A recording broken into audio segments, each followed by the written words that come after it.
मात्र उम्र 29 साल, हिमालय पर तपस्या करना, रोज योगा करना और साथ ही साथ डीआरडीओ की नौकरी को छोड़ करके आध्यात्म का मार्ग चुन लेना।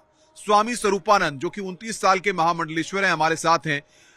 कैसे 29 साल में आपने महामंडलेश्वर की पदवी हासिल कर ली, डीआरडीओ की नौकरी छोड़ दी, क्या वजह रहा इन सब के पीछे? और हिमालय पे भी आपने तपस्या की, योग भी आप करते हैं। आज 10 साल हो चुके हैं और सब गुरुजनों की कृपा से हुआ है। योग तो मुझे कानपुर में सहज ध्यान योग मेरे योगी आनंद जी सदगुरुदेव भगवान उनसे प्राप्त हुआ, और वेदांत और संन्यास की दीक्षा हमारे हथियाराम मठ सिद्धपीठ से मुझे प्राप्त हुई संन्यास। और सब गुरुजनों की कृपा है, उससे आज आगे बढ़ रहे हैं और योग का भी प्रचार कर रहे हैं। और जीवन का जो मेन लक्ष्य है हमारा यहाँ इस संन्यास में आने का, अपने स्वरूप में की प्राप्ति, स्वरूप में स्थित होना, यह लक्ष्य है। इसी को लेते हुए हम आगे चले हैं और इसी का प्रचार करते हुए भारत योग राष्ट्र हो जाए, इसके लिए हम कार्य कर रहे हैं। युवा तो लेकिन अपना करियर जो है बड़े बड़े संस्थानों में नौकरी करके, बड़े बड़े पैकेज पे सैलरी पा करके अपना भविष्य बनाता है, jeans pant shirt fashion glamour को देखता है, और आपने डीआरडीओ की नौकरी को भी छोड़ दिया। सब गुरुजनों की कृपा है और पूर्व जन्म का संस्कार है जो प्रेरित करता है अध्यात्म की ओर, अपने स्वरूप में स्थित होने की प्रक्रिया की ओर। आत्मा का अनुसंधान है, आत्मा तो है ही, बस उसमें स्थित होना है और यही हमारा लक्ष्य है और इसी के लिए हम अग्रसर हैं। कहाँ से आपने पढ़ाई की थी, कैसे डीआरडीओ में सिलेक्शन हुआ, क्या प्रोसेस रहा?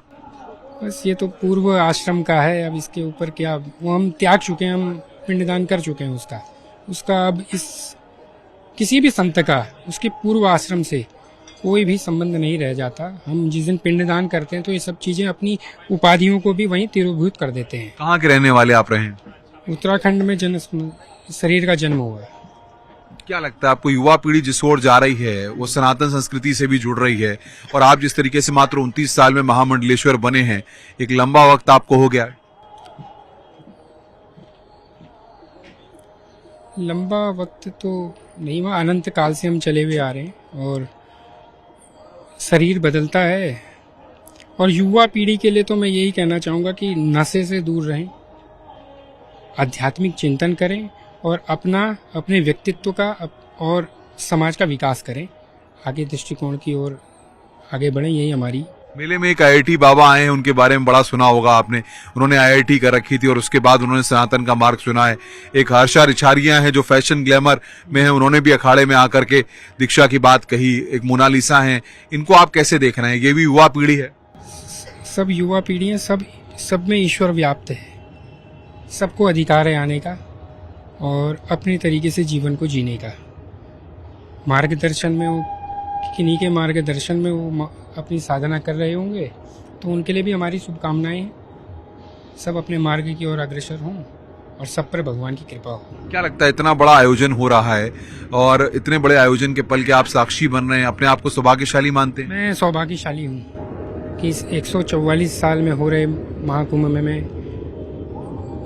इस रज का एक कण बन सका, ये मेरे लिए बड़े सौभाग्य की बात है। और सारा जितना भी क्रेडिट है हमारे गुरुओं को जाता है। ये मात्र 29 सिद्धपीठ हथियाराम मठ को जाता है।